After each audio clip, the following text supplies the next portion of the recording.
NASA has helped us in being able to, as I said, locate underwater river reservoirs. In fact, if you look at West Asia, almost all the vegetables and fruit from Asia actually comes from desert areas. But the reason that they can do this is because even the ancient cultures knew how to get the water out of the ground, water you don't even see. Because if it was on the surface of the desert area, it would have evaporated.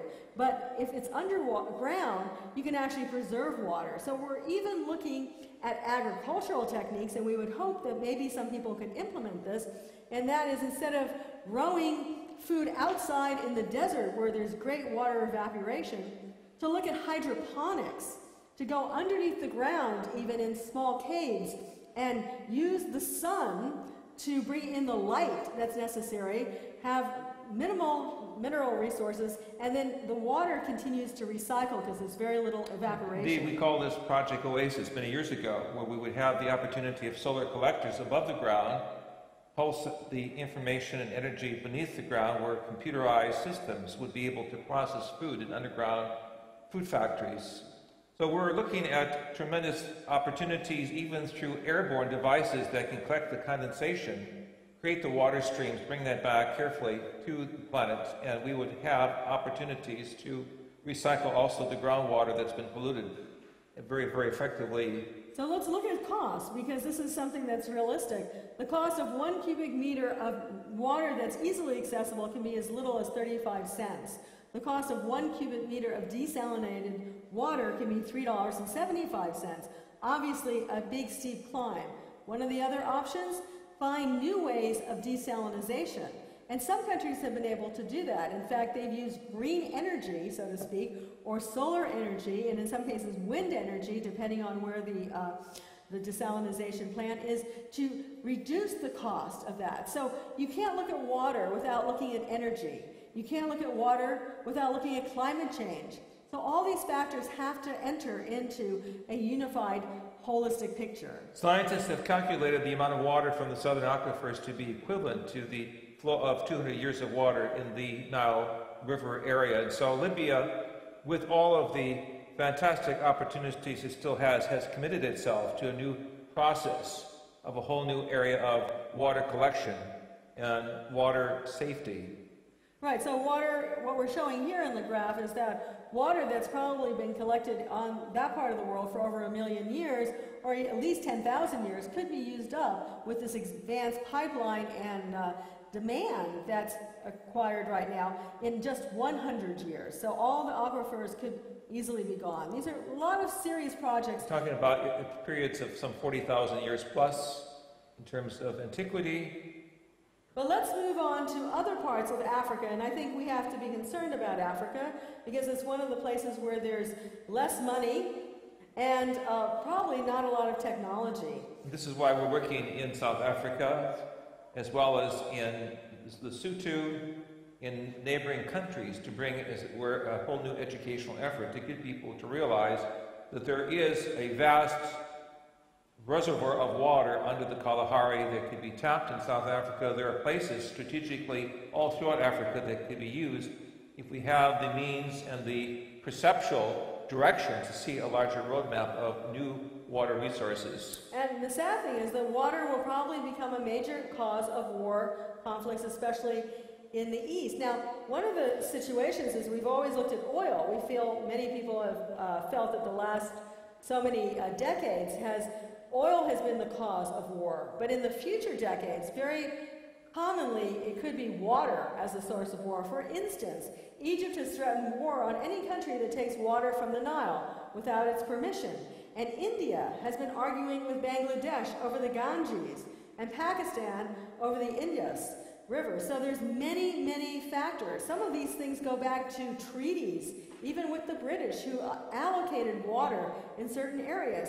It's hard to come together when your people are starving or need water. And this is why we're having the celebration of the H2O, because we recognize that we all share, really, the water of life. We are all custodians and water keepers, particularly the women throughout the world who have the great compassion and the great connection with Mother Earth. And so it's the cry of Mother Earth. It is the veins of Mother Earth that we are opening now with the new processes of locating water resources, but also the harmonics, the music and psychology that goes with this, that gives us, as it were, a mental preparation for the new, shall we say, era of the water covenant.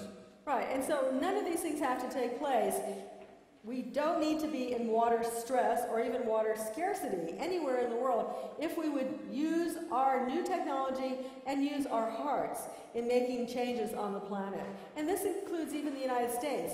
There's parts of the West that have been all completely linked up with Colorado, with Oregon, with California, with Nevada, with Arizona. This was a tremendous project to really help people throughout the West. Why can't we do that in the Midwest and the East? I believe that the government of the United States should not rely any longer on rainfall, but if we hooked up the entire eastern coast and Midwest, we could establish not only a way of preventing floods, but also a way of allowing water to flow in areas where maybe, like Atlanta had been experienced, a severe drought. Why can't Atlanta get water from the Midwest?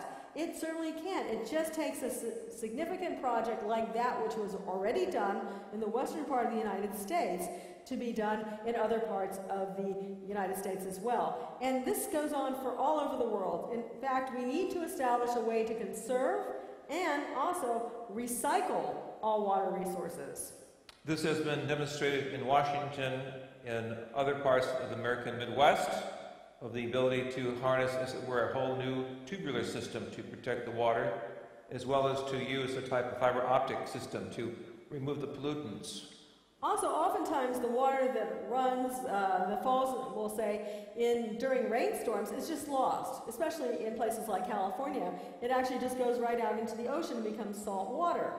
So one of the options, which has been done, especially in Europe, is to collect the rainwater and use that for watering the garden, using it for the toilet water, using it for the washing of the clothes, and using it for swimming pools, because it can also be filtered if you have any So problems. approximately 50 to 65% of the water that's normally lost can be recycled and used, as Swiss engineers have shown in their building plan.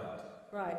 And there's plenty of ways of developing new techniques of water purification. This is being done in Southern California, and I have to give credit to some of the communities there that have taken this very, very seriously.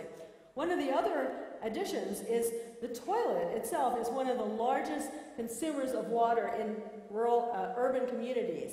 And the new toilets that are being developed take mostly air and a little water to flush. So by flushing yourself with the handle, you're creating the air pump.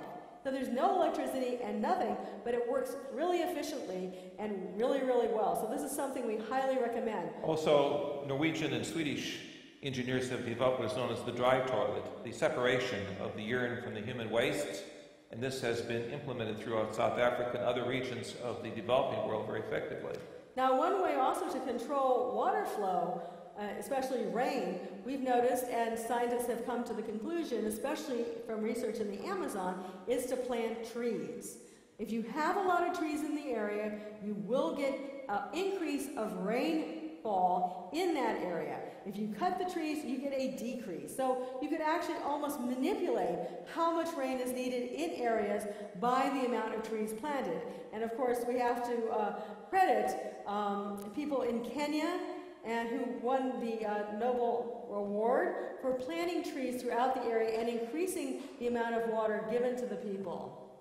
And so let's take a closer look at other ways. Monitoring pollutants in the agriculture industry and household products requires, as it were, a understanding of the effectiveness of our filters, of pointing out the relationship between the clean water table and that which is the brackish water and the water of heavy pollution. Now, regardless of what you do around your house with collecting rain bales of water or anything, you find that throughout the world, 70% of the water used worldwide is used in agriculture.